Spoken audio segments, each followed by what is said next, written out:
Le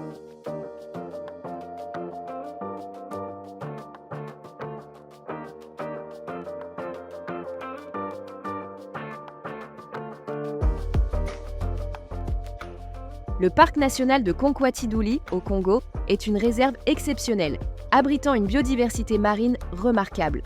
Mais aujourd'hui, la pêche, vitale pour les communautés locales, est devenue une menace pour cet écosystème fragile.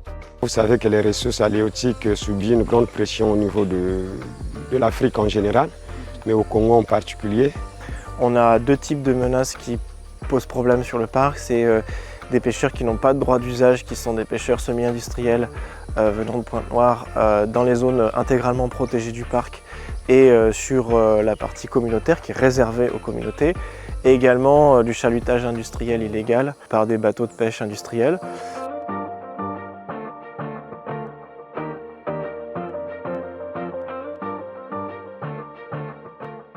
L'enjeu principal, c'est à la fois d'arriver à améliorer la gestion de la ressource par eux, pour eux et avec eux. Donc c'est une approche de co-gestion des pêcheries, puisqu'ils sont les principaux responsables en fait, des problèmes de gestion. Et donc c'est les amener à se structurer, à mettre en place des règles. Et également après de donner une réponse du côté de la filière en diminuant le nombre de revendeurs et en améliorant les qualités de conservation pour améliorer la valeur à l'unité pêchée.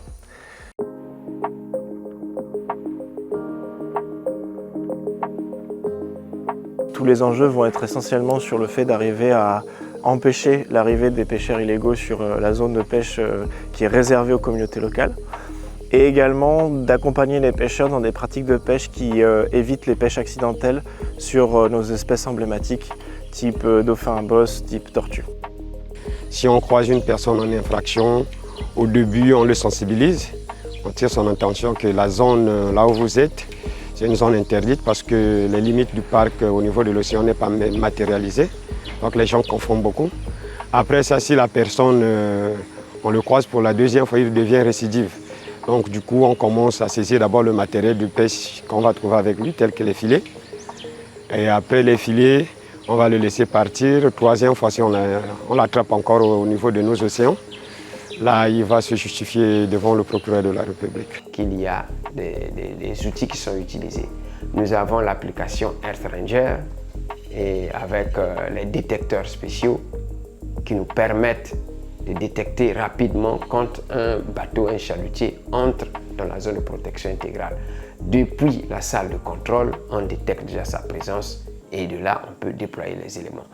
Du coup, c'est un domaine sur lequel la coordination avec les efforts du département des pêches sont importants, même s'ils ne sont pas aujourd'hui évidents. On va aller dans cette direction. Mais c'est aussi tous les acteurs de la mer qui doivent s'impliquer, puisque aujourd'hui la gestion des pêcheries sur le Congo, c'est une thématique qui dépasse complètement le parc. Aujourd'hui, le parc national de Konkwati-Douli est à un tournant décisif.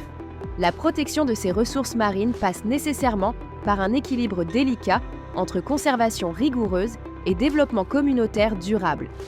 La voie à suivre est claire. Travailler ensemble pour préserver cette richesse pour les générations futures.